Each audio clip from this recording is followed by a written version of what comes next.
Assalamualaikum warahmatullahi ta'ala wabarakatuh. Bismillahirrahmanirrahim. Alhamdulillahirrabbilalamin. Wassalatu wassalamu ala asrafil anbiya'i wal mursalin Sayyidina wa maulana Muhammadin wa ala alihi wa sahbihi ajma'in, amma ba'du. Adik-adikku, mahasiswa taruna dan taruni Politeknik APS Sidoarjo yang sangat saya cintai dan yang tercinta, saya ucapkan selamat belajar kembali. Mudah-mudahan hari libur kemarin itu betul-betul libur, betul-betul mampu meletakkan, membuang kepenatan-kepenatan yang telah adik cerita.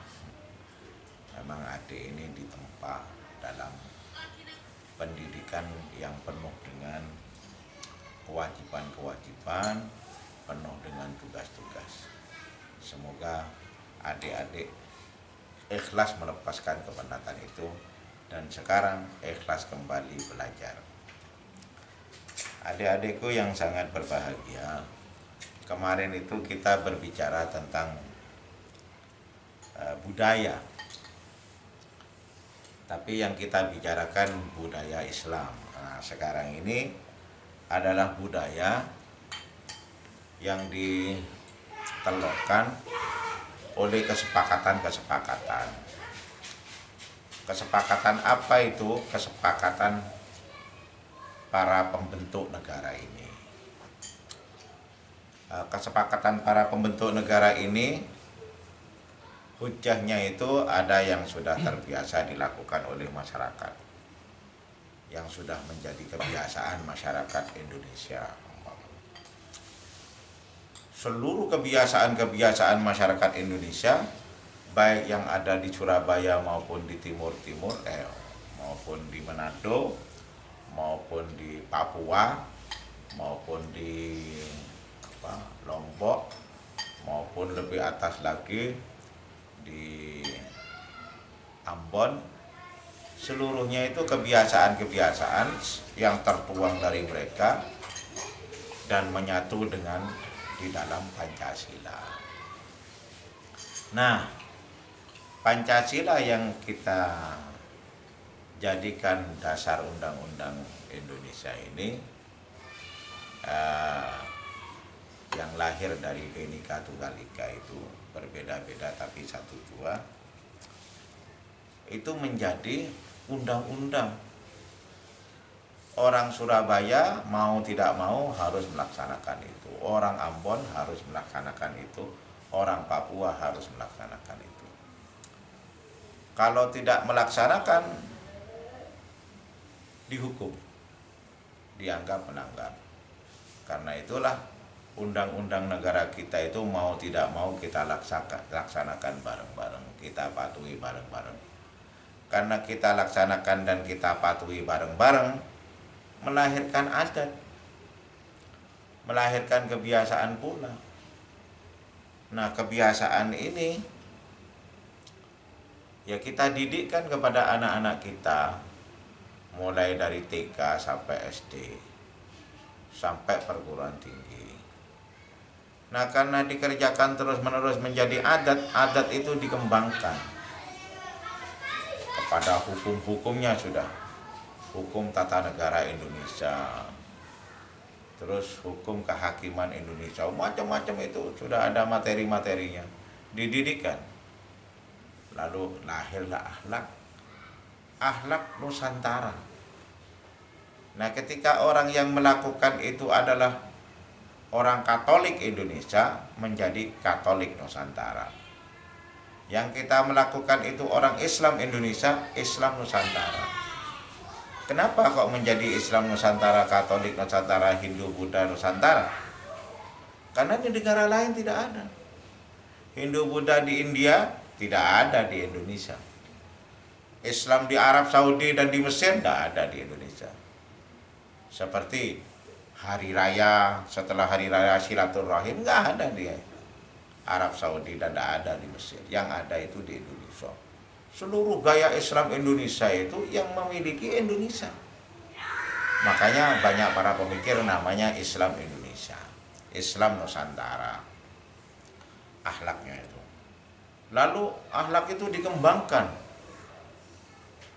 melahirkan peradaban Indonesia, melahirkan hadoroh budaya Indonesia.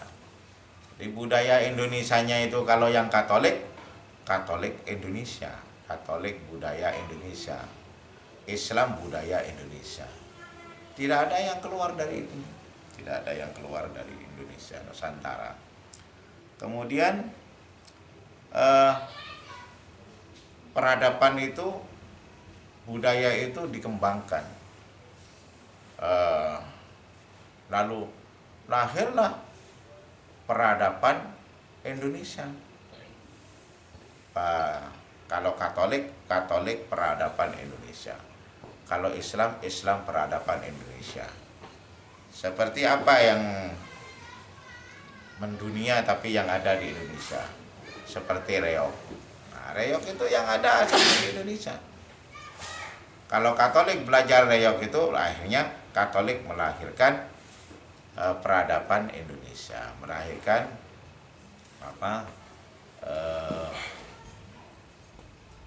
budaya-budaya yang ada di dalam Indonesia.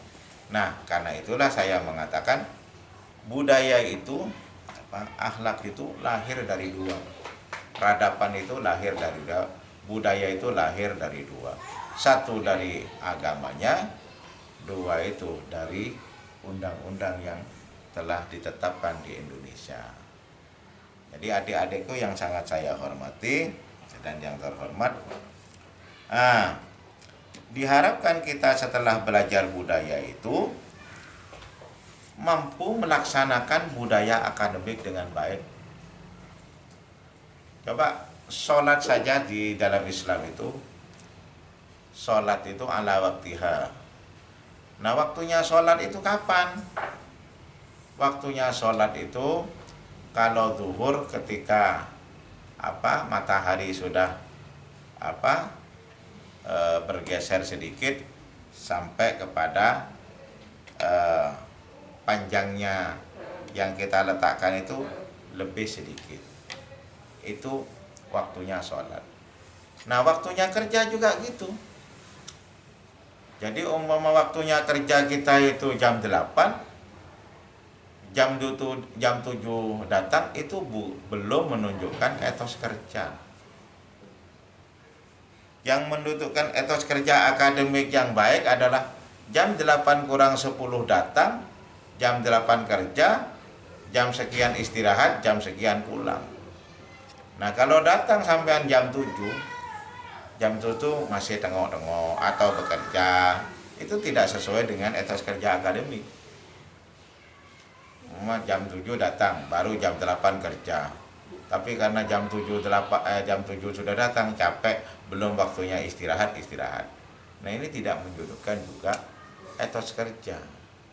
Jadi mengamalkan ajaran-ajaran baik, ajaran agama maupun undang-undang di dalam hidup dan kehidupan ini melahirkan etos kerja yang hebat, etos kerja akademik gitu loh,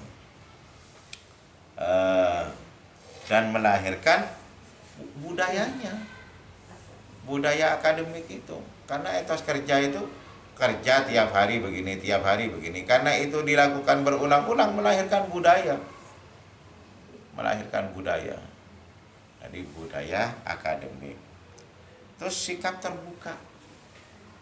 Nah, dari pengamalan tadi itu, baik patuh kepada undang-undang maupun patuh kepada agama, melahirkan sikap terbuka. Dan kalau kita itu bekerja tidak ada sikap terbuka, ada orang yang merasa dikambing hitamkan. Ada orang yang merasa hanya dijadikan kuli. Ya, kalau sikap terbuka nggak ada, bagus. Umpama kita punya dana 1 miliar untuk pengembangan mahasiswa. Lalu kita sebagai pimpinan ngomong, ini ada 1 miliar, buatkan sampean itu pekerjaan yang berkaitan dengan program kerja yang berkaitan dengan pengembangan mahasiswa. Nah, orang yang sudah dibilangi di sikap terbuka dananya sudah ada, mesti akan bekerja dengan baik dan mesti menganggarkan dengan anggaran yang baik juga. Nah, semua itu etos kerja, sikap terbuka, budaya akademik tujuannya sebetulnya hanya satu, adil. Tapi adil yang dimaksudkan di sini itu bukan adil-adil menurut hakim itu. Tapi apa? Kesejahteraan. Kesejahteraan yang bisa kita terima dari 3 tadi. Sikap terbuka, etos kerja, melahirkan budaya akademik, dan melahirkan keadilan, kesejahteraan. Nah, kalau ini yang sudah kita kembangkan dan kita lakukan, otomatis 4 itu lahir secara niscaya. Nah, kalau tidak ada sikap terbuka, setelah evaluasi berapa batinya, nggak ada yang ngerti hanya pimpinannya toh. Nah, ini yang bawah itu ngerual biasanya itu bertanya-tanya, apalagi di era sekarang. Era sekarang itu sikap terbuka itu menjadi utama, siapa saja yang jadi pimpinannya. Nah, kalau dulu itu tertutup semua. Tidak ada pimpinan yang melakukan sikap terbuka. Karena sikap terbuka itu sebetulnya adalah merupakan magnet untuk berpikir bersama, bekerja bersama, menganggarkan bersama. Adik-adik yang sangat saya hormati, karena itulah makanya patuh kepada APS lah,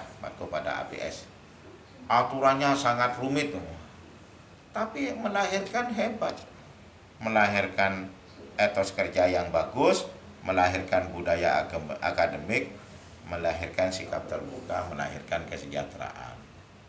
Karena itulah anak APS gak ada yang lemas-lemas gitu, mesti hebat-hebat karena bekerja sesuai dengan etos kerjanya. Adik-adik yang sangat saya hormati, itu saja yang dapat saya sampaikan. Kemudian kesimpulannya ada 2.